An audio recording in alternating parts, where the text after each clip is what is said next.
Thank goodness you are here, adventurer. Strange news has traveled to me through the whisperings of the forest spirits. The mysterious woodland protector, Tarindrella, has returned to Shadowglen. The Dryad's presence has not been felt in the forests of Kalimdor in years. Something is surely amiss if she has journeyed back to this land. Seek out Tarindrella and see what business she tends to in our grove. One of the sentinels reported seeing her to the southwest of Aldrassil. A friend of mine named Ivrin usually visits me at the same time every day. The strange thing is that he hasn't been by today at all. He's several hours late, in fact. I admit I am a little worried, adventurer. Ivrin spends a lot of time over by the cave to the north, and I'm sure you know how dangerous it is there. Spiders everywhere. If you happen to be going that way, though, will you keep an eye out for him?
Peace be with you.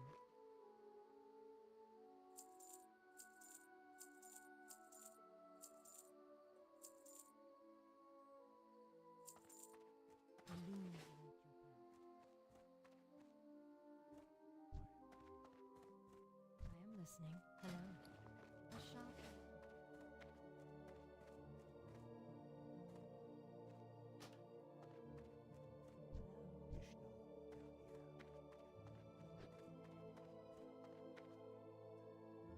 I am honored.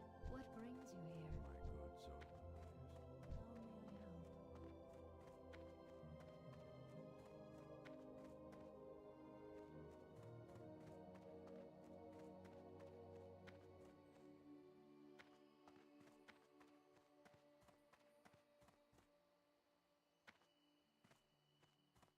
Vishnu Dardiep. I am. My wisdom is yours, as is my knowledge. What can I do for you, adventurer? Do not concern yourself with the world below Teldrassil for now. There will be time for that later. Go now and speak to the others in Shadowglen. They can tell you more about what events have transpired. Help them in. Come back to me and I will teach you what I can.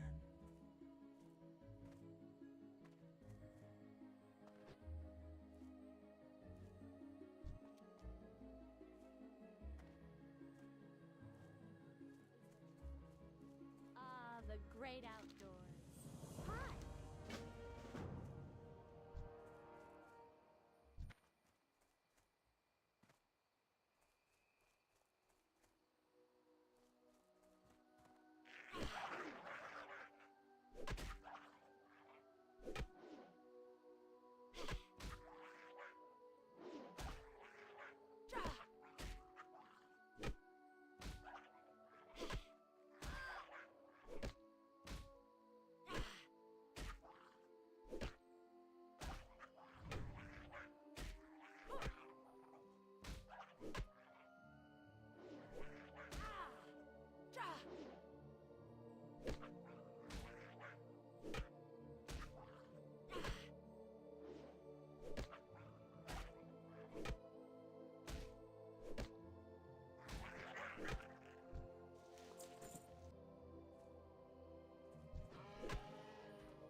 What is nature's call? Hi!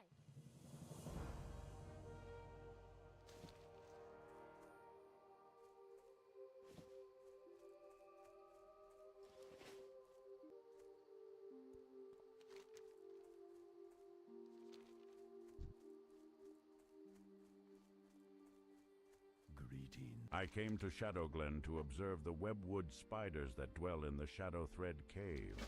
They are cousin to a much smaller variety of spider. I believe the World Tree has had a profound effect on them, and I would like specimens to study to confirm this. First, I would like some of their venom. Gather webwood venom sacs from the spiders in and around the Shadow Thread Cave to the north. I can then examine them for similarities with their smaller cousin's venom.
glad you found me, adventurer. How did you know I was here? I was bitten very badly by a spider named Githlius the Vile while exploring the spider cave very close to here. Obviously poisoned. You must help me. Please tell Leah my solution. She will be able to help me. Hurry. I'm so dizzy.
Thank Elune that you have gathered these ingredients so quickly.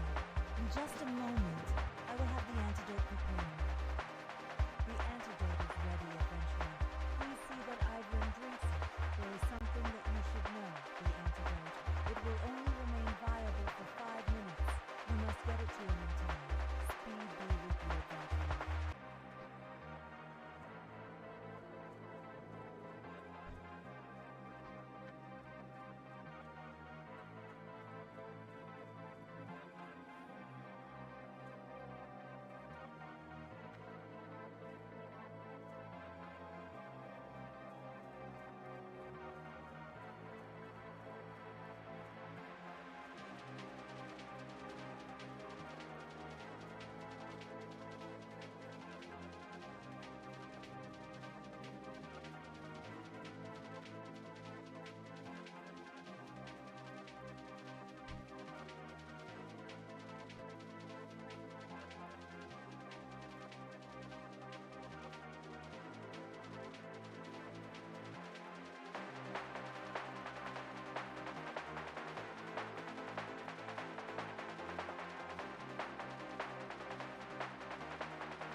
What is this, adventurer?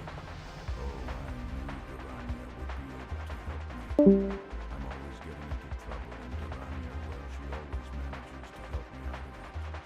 I'm feeling much better, but I think I will sit here for a while longer. Well, that, and I was hoping you'd clear a path for me through those vicious redwood spiders.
When your business here in Shadowglen is done, there you will find Lorna Morninglight.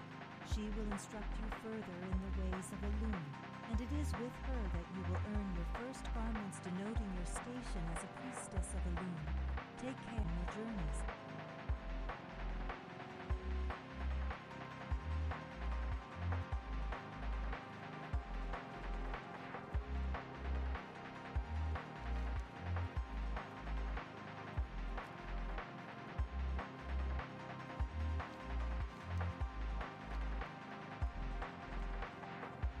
Greetings, young adventurer.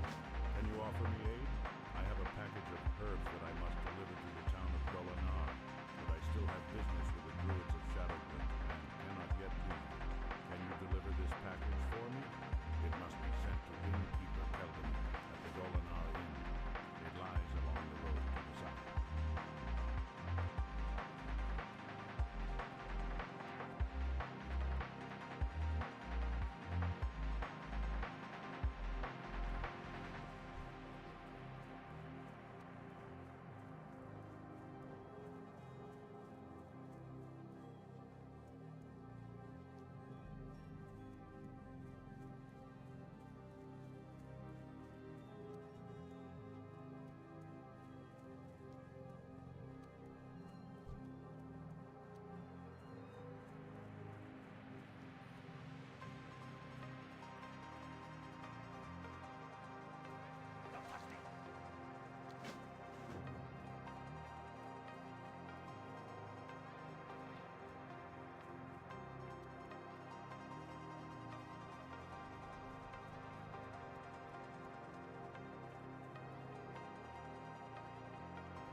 Are you heading to the south, to Lake Al-Amith?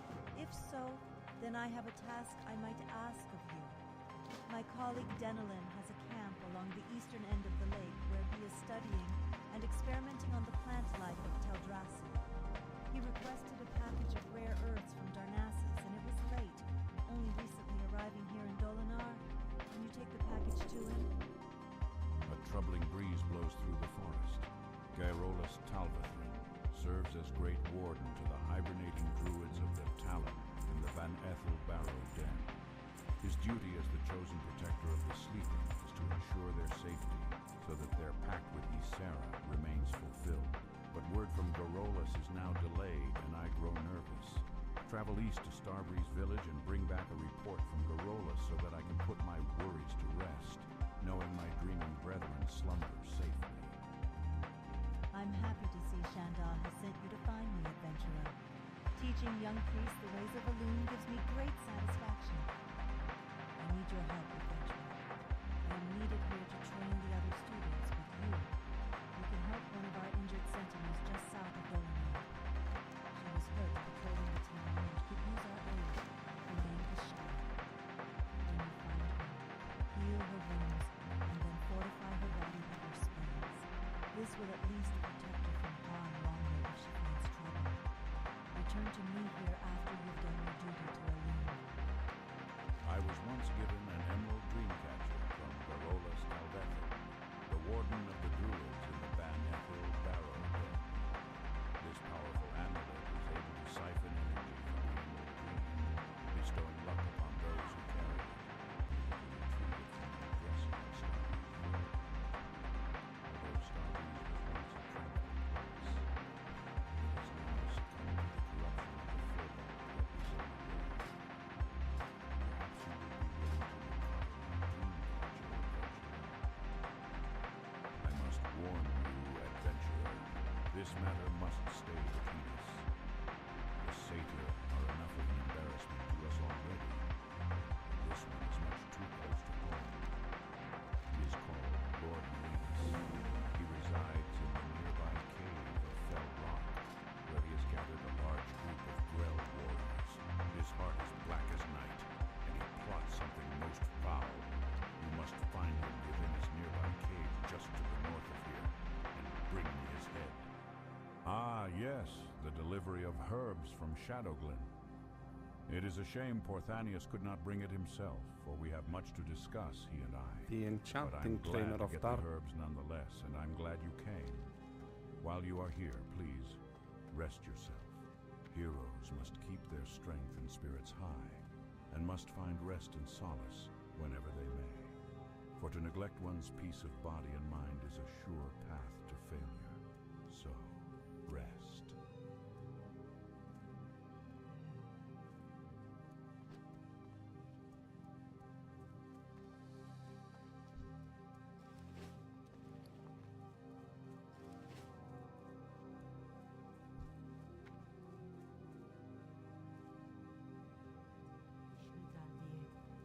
The road to Darnassus must be kept safe. Travelers heading from Dolinar to Darnassus have been reporting ruthless attacks by corrupted furbogs from the Gnarlpine tribe. Important news and commerce travels to and from Darnassus by way of this road daily. We cannot afford terrorizing people. Take up arms in the name of the Sacred Forest, adventurer. Their den lies somewhere below this vantage point. Slay 6 of these Gnarlpine ambushers and report back to me.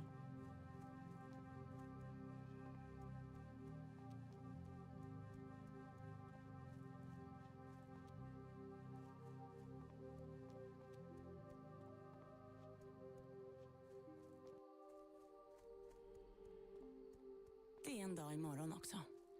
Papp, pett och burk släpper i snitt bara ut en fjärdedel så mycket koldioxid som glas vid tillverkning. Därför ökar vi på Systembolaget antalet förpackningar med lägre klimatavtryck. Så blir det enklare för dig att välja hållbart.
If you have any hope of learning to be a tailor. She resides at the Craftsman's Terrace in northeastern Darnassus. There is no greater way to clear the mind than to weave. Feel free to browse. Be careful. Hail, friend. A moment of your time, if I may. We have endured much in our trials and tribulations in establishing Teldrassil. Were the constant strife of the times not enough, we now find ourselves in a dire shortage of cloth. If you have the materials to spare, I ask that you please donate them. You certainly would earn the gratitude of night elves everywhere in helping us out. The goddess is pleased. It is her will.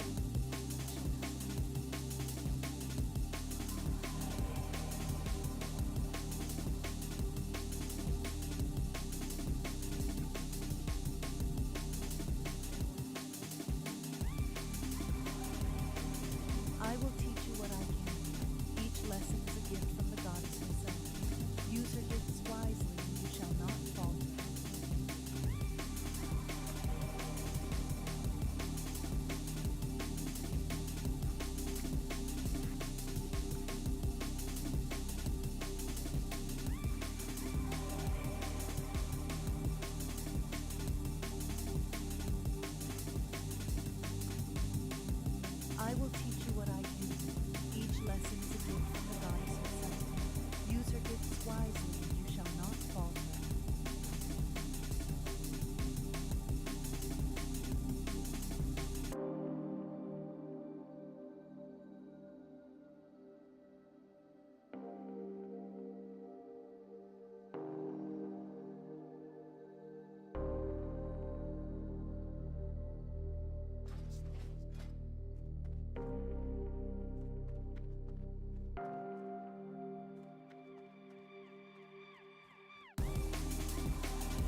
Which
one of you will die first?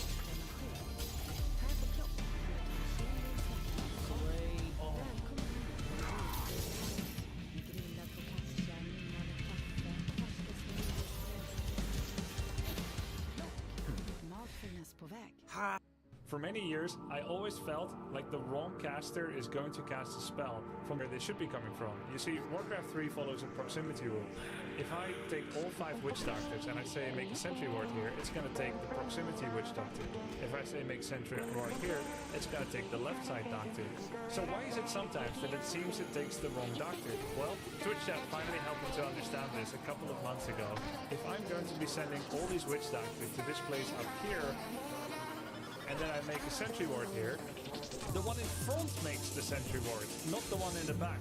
I could never understand why in all of my games throughout my career. And finally, I understand. It's because the unit that arrives first is already idle and is not following a command previously given it. Before they arrive, it takes the Close Doctor. But if you do it after one of the Doctors arrives, he's like, hey, I'm free, I could do this. For many years, I always felt like the wrong caster is going to cast a spell from the opposite side of where they should be.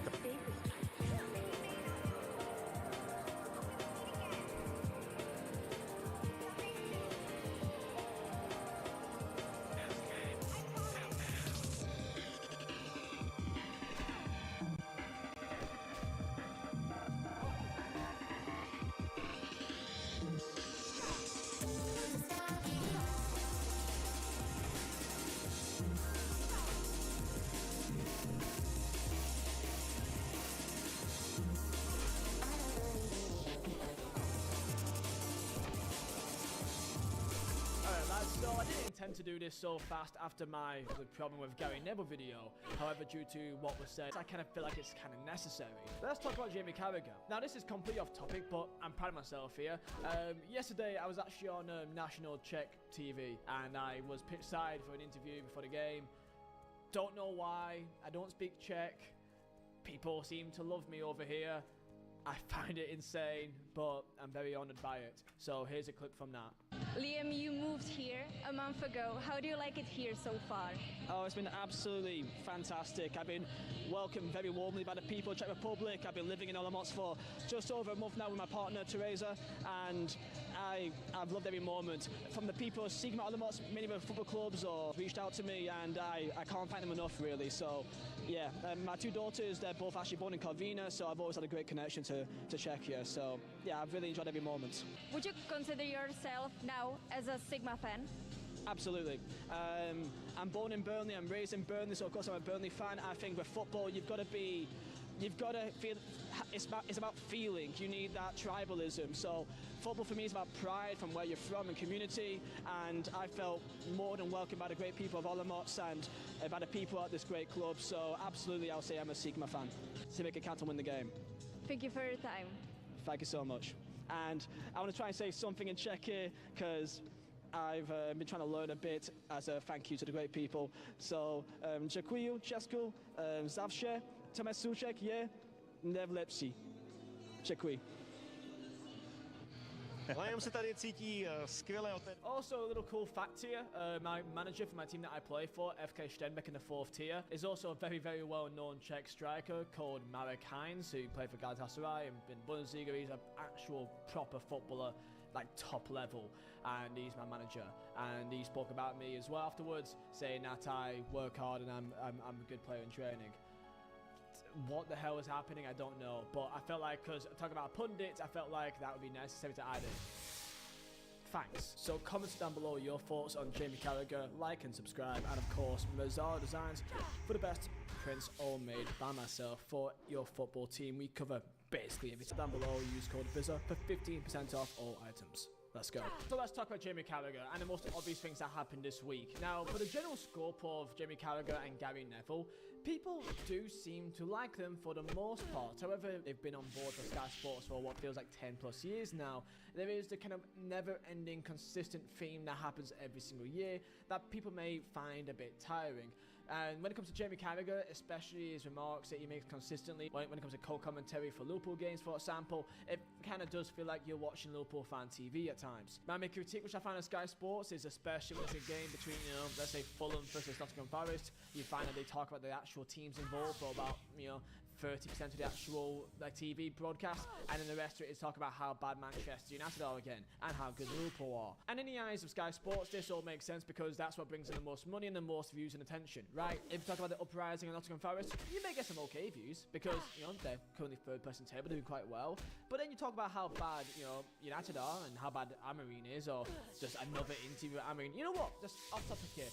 Amorim really needs to stop doing interviews with Sky Sports and all these channels. It's like the Amorim podcast on Sky Sports at times. Just want to put that out there. Jamie Carragher is a man which is quite commonly popularised with spitting on a 14-year-old child. Let's not forget this happened back in 2018. Liverpool lost to Man United. I think someone was trying to wind him up in the car next to him. And lo and behold, I don't know why, but spit on the person holding the camera. I don't know about you, but I think in most cultures, I think spitting on someone is maybe the lowest thing you could do to someone that was complete disrespect. I've never once in my life felt like spitting on someone, so that's interesting. And I'm not gonna lie, there are times that I can hear him speak on Sky Sports and think, yeah, that's solid. And he's even got some little witty one-liners. We saw in the CBS Sport with him. They've got a good combination there. That's what so many people have been really praising about him for the last couple of weeks and months now. But there are such times such as the fan debates that they have and the overlap with both Neville and Carragher when they're having usually what are content creators or kind of people in the know for each club in the Premier League.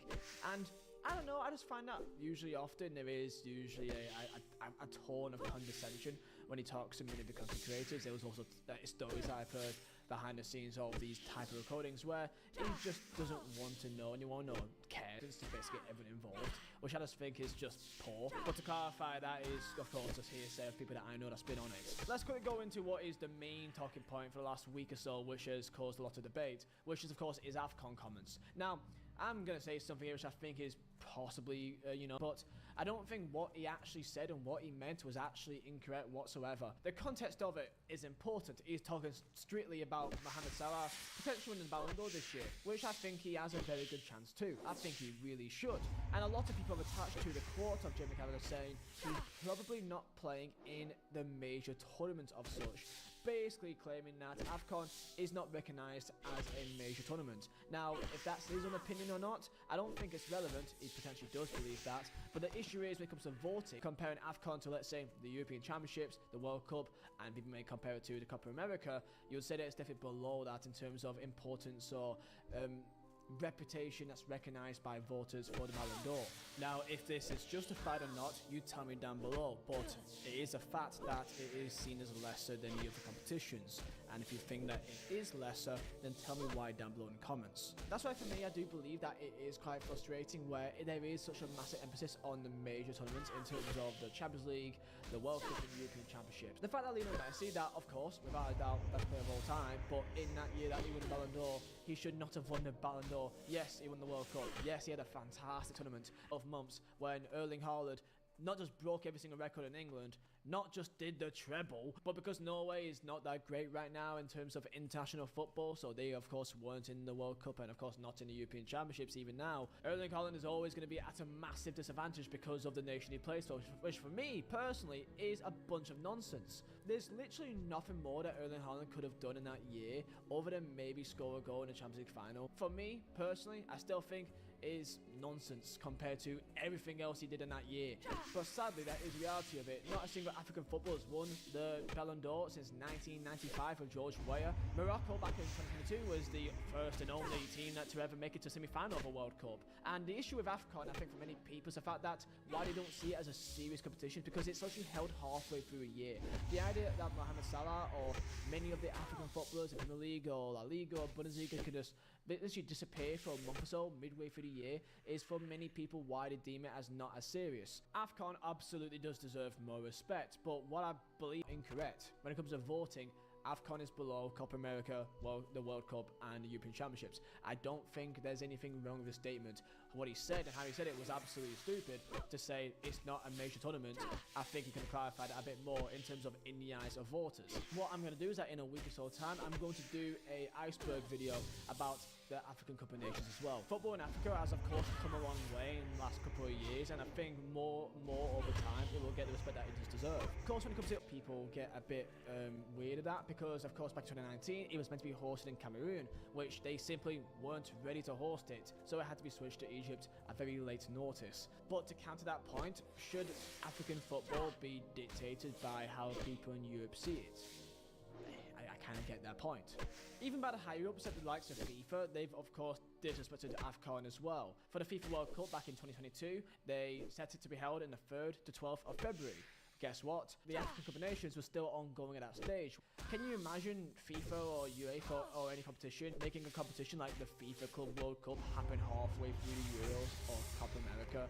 Or obviously they won't. And for that tournament, that means that teams such as Al Ahly, who of course is the Egyptian team in the FIFA Club World Cup at that time period, they would have multiple players missing. To kind of end off with the response back about the AFCON comments, I did actually quite enjoy this one by Ahmed or Mohammedi, saying Jamie Carragher doesn't know what major tournaments are because he never won one. AFCON is a major tournament, so proud to have won it twice. Or John Obi Mikel on his podcast saying, the African Cup of Nations is as big as the Euros. I've played in it and won it. It's not in his effing place to discredit the AFCON. He sits there week in, week out, teaching and coaching people on how to win the Premier League, and he never won it.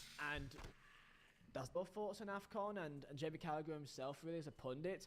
And I do get the idea that maybe it is the fault of the European and maybe the looking down on AFCON where it's not voted as highly, and maybe that's their fault there more than anything else. It's just the reality that AFCON not seen as highly as the European Championships or the World Cup, or you may compare it to Copa America as well in some cases. But let me know what you think, like, subscribe, and I'll see you next time.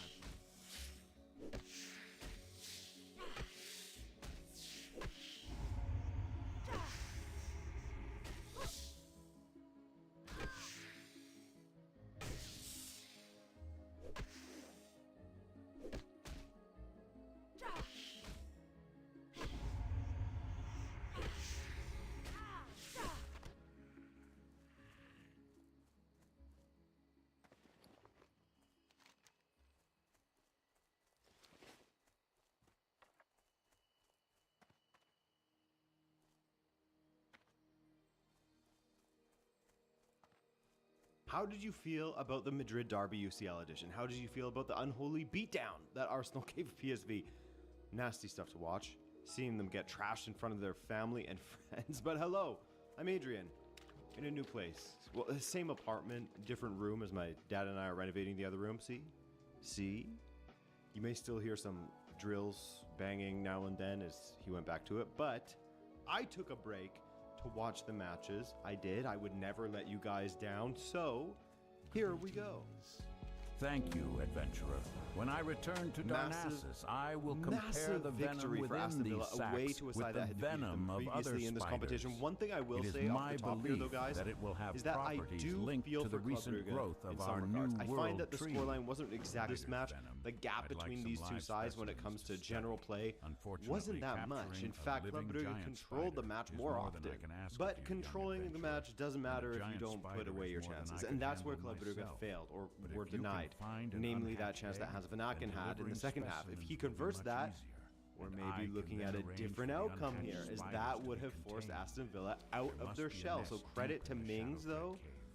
What a Please clearance. search My for an goodness. egg in the nest Couldn't have asked for a and better return to start me. if you're Aston Villa. Leon Bailey with a clean finish in just the 3rd minute to get the early advantage, but Club Brugge hit back just under 10 minutes later, a cutback to De Kuiper, and he rolled it into the corner. But to lose to that own goal in the 82nd minute from Michele, oh man, a horrible own goal. Brilliant finish if that's at the other end of the pitch, but horrible own goal. And then a penalty from Asensio to make it 3-1. Great lead heading back to Birmingham for Aston Villa, but a hill to climb for Club Brugge. It was not a day for the underdogs on Tuesday, as PSV got manhandled in their own home against Arsenal. It was just too easy for them, which isn't a massive surprise because PSV's form has sort of been on a knife's edge, so clearly struggling as they blew a big lead in the Eredivisie as well in the standing. They're now 8 points behind Ajax. I think they had an 8 or 9 point lead at some point this season. That's how badly they have fallen off. So you have Urian Timber converting a header from a looping cross to the back post. Then a nice team goal from Ethan Nwaneri. Well worked from Arsenal. Declan Rice with the final ball to Nwaneri. And then a bit of a scrambly goal from Marino. Striker Marino, that is. But a lifeline right at the end of the half to give Noah Lang a chance from the penalty spot. And he took it. Could the comeback be on?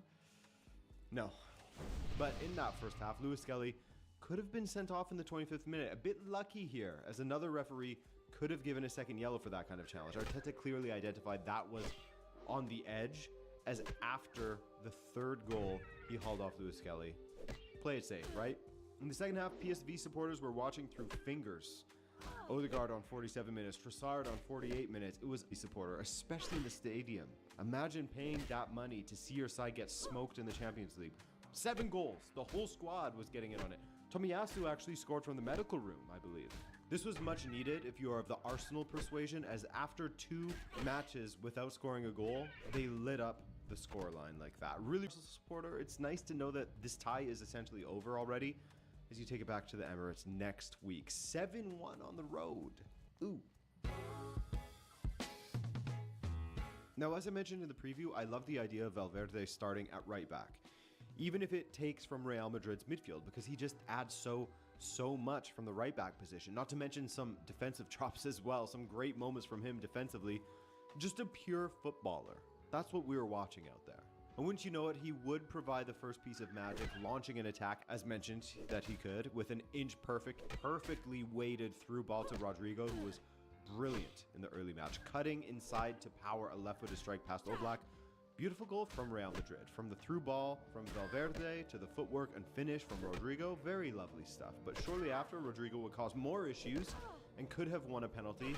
The French ref Clément Turpin waved it off. Seen that given before, for sure. But just because you've seen it given before doesn't mean it should have been given. And I was generally okay with that one not being awarded as a penalty. I could understand why it would be given. But in the 25th minute or so, Atleti started to come into the match more. Started to trouble that Real Madrid back line and did well to contain Real Madrid's front 3 for a while, which continued in the second half actually. Not a lot of joy, especially for Mbappe, who was iced out of this match for the most part. But for example, with Atleti being the team in the ascendancy, in the 27th minute, chance for Atleti, Fede Valverde did excellently with to get in front of Samuel Lino and clear it away. Brilliant from Valverde, but also a warning sign from Atleti, who would score shortly thereafter via Julian Alvarez. What a player. Cuts inside and powers a strike into the top corner, in off of the post. Stunner. Makes it 4 matches running that he has managed to score. But in the second half, speaking about great goals, Brahim Diaz sat Jimenez down with his delicate footwork in the box. He was twinkle toes out there. Had Jimenez on his tippy toes, trying to poke the ball away and falling over, leaving Diaz to roll it into the corner.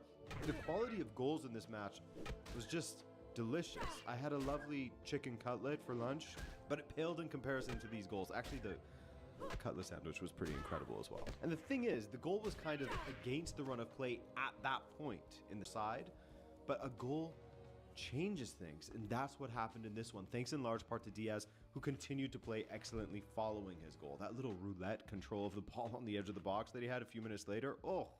And he was hustling at the other end of the pitch as well. Fantastic performance from Brahim Diaz. Easy man of the match winner in the Rabona TV man of the match awards. Speaking of Mbappe, being icy in the wrong way, ice cold out there in the wrong way. Real could have made it 3, but his squared ball to Vinicius was quite poor. Needed to come a step earlier and a moment sooner than Vinicius would have made it 3-0, I bet. Or 3-1, sorry. But they didn't, so 2-1 the final as they head to the Metropolitano. Billy Bam for that one. Should be an incredible match. Borussia Dortmund looked quite comfortable in the first half, working their way through Lille relatively easily, grabbing a goal from Adeyemi 2 matches in a row. The Kovac effect. Is he unlocking the young German again after he had a hot start and then cooled off in the middle part of this season?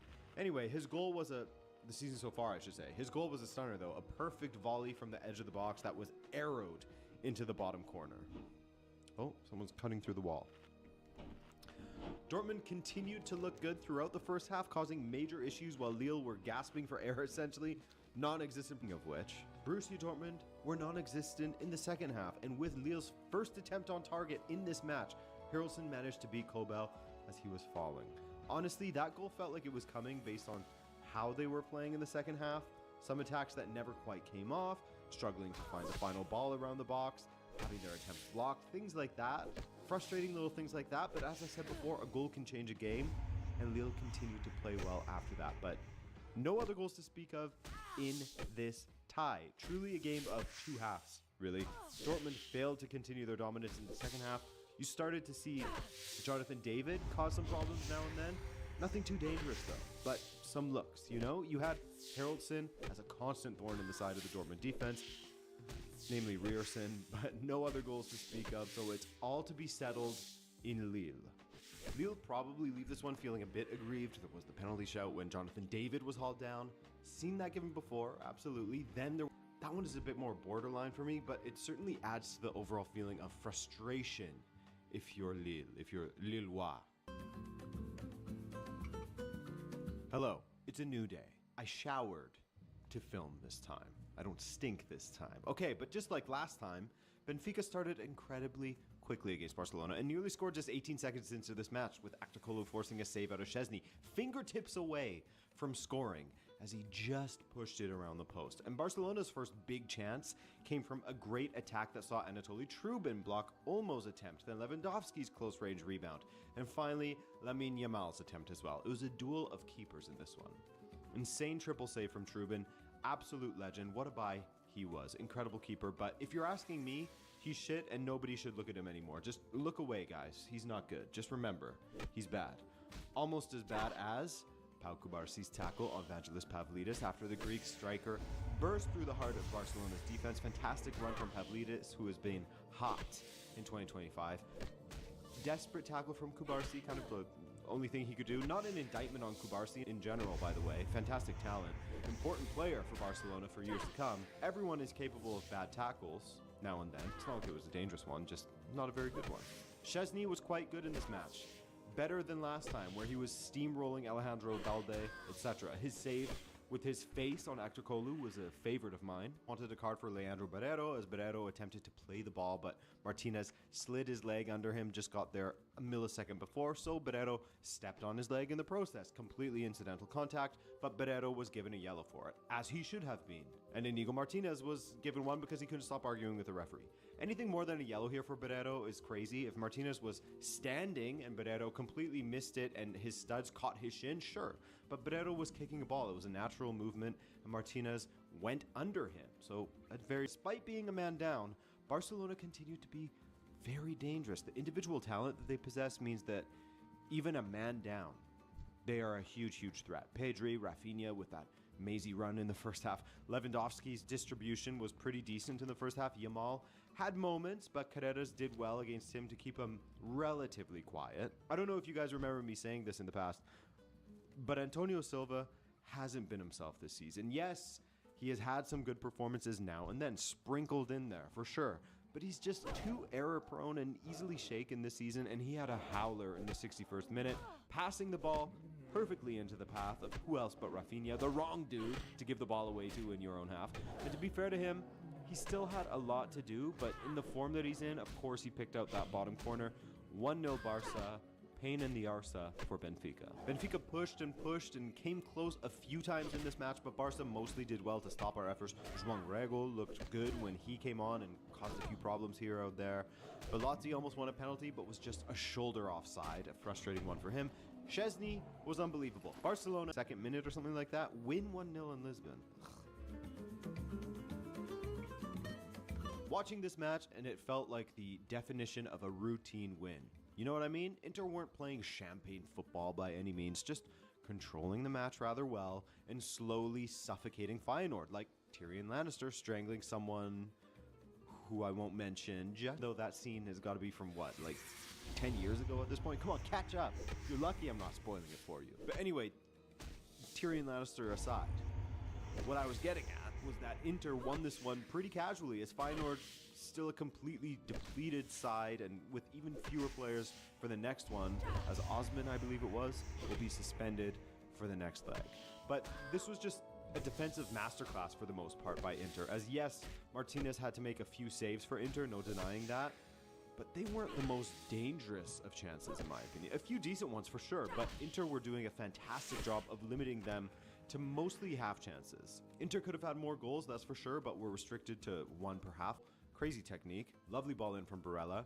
Then early in the second half, Martinez with a driven finish into the top corner. Nice stuff out there from Inter, and having a penalty saved. So all things considered for Feyenoord, it could have been worse. Their tough season continues against a tough, miserly team like Inter. Big task ahead of Feyenoord at the Giuseppe Meazza. A meeting of the top Bundesliga sides. Well, Kane had some criticisms of his performances of late for Bayern, but his opening goal, that header, was inch perfect and unsavable. Incredible whipped in ball from Olise, and Kane attacked it beautifully with that powered, glancing header into the corner past Kovar in the Leverkusen goal. 1-0 Bayern at the Allianz Arena.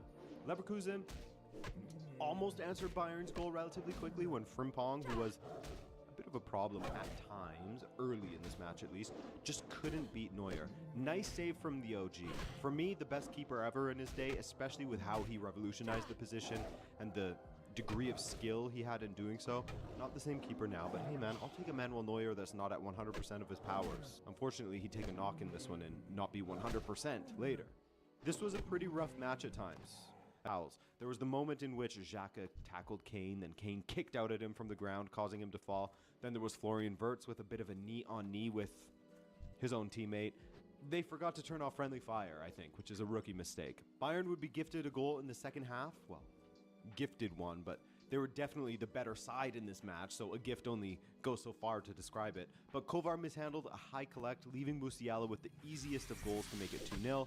Looks like the winless run against Leverkusen is over. But as mentioned, Manuel Neuer went off with an injury. Looked like a knock to his right knee, judging from the abrasion. So the young man was called upon. And you know what I like about him? Short sleeves. You don't see a ton of keepers playing in short sleeves these days, especially in the German winter. What a man. But opinions on sleeves aside, Mukiele was deservedly sent off for a nasty rake on the Achilles of Coman, his second yellow. You could see it in his face that he knew right away. I mean, the shock in his eyes. And at that point, given how Bayern were already the dominant side, it never felt like Leverkusen could pull themselves back into it, right? And it got worse when Tapsoba was grinding up on Kane. That man had him by the hips trying to pull him in. And when you do that in the box, you get in trouble. You give away penalties. It was an incredible self-destruction from Leverkusen. You had Mukiele getting himself sent off for a clumsy second yellow. You had Kovar before that with a charitable donation to Jamal Musiala. And then that stupid penalty to give away that Kane, of course, converted. Complete self-destruction from Bayer Leverkusen. Almost further self-destruction when, Messi out there against Kane at the back nearly coughed it up. You had Musiala hitting the crossbar at one point. Wow. And I think that given the fact that Bayern was winless in 6 matches against Leverkusen, and given how poor and negative they were when they met last month, I think it was, Most people expected Leverkusen to go through, or at least a tighter affair, but credit to Bayern. Kept it steady, controlled the match well, then they took advantage of the Leverkusen mistakes, so deserved win there for Bayern Munich. For me, PSG were the more dangerous side in the early exchanges of their match against Liverpool, which wasn't really a surprise given how talented they are, the form they're in, and the fact that they are playing at home. Dembele was playing more down the right than through the middle in this one, as Kvaratskhelia was taking to the middle more often in that front three of Dembele, Kvara, and Barcola. Dembele and Kvara were swapping positions regularly, however. Sometimes one would be down the right and then move into the middle, what have you. Dembele himself actually was a menace. But it was Kvara who scored a brilliant goal. What a strike from the Georgian. Unfortunately, he was offside when Vitinha dished him the ball. Shame for him and PSG to have a goal like that against this opponent in this competition wiped out.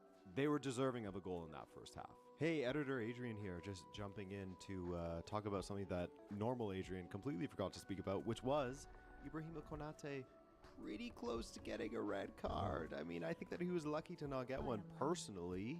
I think the only reason why he wasn't given one was that it wasn't a clear and obvious error. I don't know what the thinking was there, but to me, that's a shove in the back of Bradley Barcola. Konate probably should have been sent off. You can't do that. That wasn't shoulder to shoulder. That's forearm into the back, pushing movement, sending him to the ground when he's one-on-one with the keeper otherwise. I don't know, man. I think that Konate was pretty lucky to not get sent off there. The issues that Kvara, Barcola, and Dembele were causing were unbelievable. There was also that moment where Dembele was played behind, Alisson saved it, then Barcola had 2 bites of the apple, the second of which he skied. My goodness, maybe I was wrong in saying that they'll be deadly next season. They're looking deadly this season, but just hang on here. Kvaratskhelia in particular was amazing to watch, by the way. His close control, how he could weave through players. What a player to watch, man. PSG are just filled with ballers right now. And in the second half, from Liverpool had to continue as PSG were coming close over and over. Nearly an Olympico from, I believe, Dembele, if not for Soberslai's clearance at the last second there. But the funniest moment of the day, for me at least, was when Darwin was played in and Donnarumma came out to collect. Didn't get a handle on it, but felt like Darwin, I don't know, stamped on him or something. He was down injured, got up to berate the referee, then he went, oh, and went down again off the pitch after he yelled at the referee. So he went down, he got up to yell at the referee, then went down again. Oh, GGO. But speaking of keepers, Alisson was unbelievable in this match. Easily the man of the match for Liverpool, maybe even the man of the match. I'm recording right after the game, so I don't know if he got the man of the match award. But he had some fantastic saves, including that flying stop on Doué. Great night from Mr. Becker on a night where Liverpool's attack just couldn't link up. A few counter-attacking possibilities, but nothing ever came off or score until they did. Completely against the run of play. From the substitute Harvey Elliott, Darwin Nunez played it nicely into the path of Elliott to curl it in. Donnarumma did get a hand to it, but it still went in off the post. 2 shots from Liverpool, and with the first one on target, they score. Hate to see it if you're a PSG supporter. Definition of a smash and grab from Liverpool. Liverpool win thanks mostly to Adam, and they'll take that lead to the bank, to Anfield. So a pretty decent collection of matches, eh? I certainly had a blast, provided a nice break, you know. I'm still mostly trying to help out with the renovation, so I have someone else editing the Tuesday uploads, but I'll be back next week for more UCL coverage. Does that sound good to you? Okay, great. Love ya. Bye.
Thank the forest spirits you are here. I knew Athridas would sense trouble and send help. The Gnarlpine tribe has been corrupted. The once peaceful furbogs have turned against the protectors of the forest. They ambushed me as I left for the Banathil Barrow Den and proceeded to pillage Starbreeze village. Ursal, the Mauler, evil powers of the Fell Moss to drive them mad. I'm too wounded to return to Athridas to bring him this grave news. The task is left to you, young adventurer. We can only hope that the deranged Gnarlpines have not made it to Banathil yet.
So Alex, can you put into words what's just happened there since this game here has finished? Yeah, well, we knew there was 5 minutes injury time played. One of your assistants informed us. And, well, our game was 3 minutes. That extra 2 minutes, you don't know what's happening, of course, and they've got that break and win the game. Is this the cruelest way to have a title ripped away from you? Yeah, it's a cruel way, but you know, listen, we've experienced many ups and downs in the 25 years I've been here, and most of them have been great moments. We've won the league 3 times in the last day, so today we nearly did it. I'd like to say on behalf of Manchester United, congratulations to our neighbours. It's a fantastic achievement to win the Premier League. It's no easy league, it's the hardest league in the world, and anyone who wins it deserves it. You didn't react when the news was floating around the stadium that was positive news for you guys coming from the other game. Was that because you always felt there could be a late twist? Well, you never know. All we had to do, and I said it before the game to our lads, concentrate on our job. That's what we have to do. Because you're going to get certain types of reaction from the crowd. You know, and you saw that today from our fans and from Sunderland fans when City scored their 3rd goal. So you just have to put that out to one side and concentrate on your own game, which I thought we did quite well. Do your team deserve great credit for the way this season they've kept up with a team that looked unstoppable at times in Manchester City? Your team hung in there all the way and gave them such a fight. Well, I think we take credit in the fact that with so many injuries in the season, and we've coped with that very well. So a lot of young players, excellent for them, experience of that, what's happened today. And they'll be around in 5, 6, 7, 10 years' time, all these young players, hopefully at Manchester United. And the experience is good for them, you know, even if it's a bad one. Whatever doesn't kill you makes you stronger, right? Pardon? Whatever doesn't kill you makes you stronger, effectively. Well, that's right. I mean, we've taken great credit, you know, that some of our performances have been very, very good, you know, and we're pleased at that. And today we could have scored 6, 7 goals. Their goalkeeper was absolutely magnificent. I don't know how many saves he had. We've hit the post, the bar, and it's just one of these days where we couldn't get that second goal to make it comfortable for ourselves. And credit to Sunderland because they fought with terriers, we saw, and you know, it was a nervy last 15 minutes, but we got there, and I think that to finish the league with 89 points deserves great credit. And that amount of points wins you the league in any other season bar one, I think.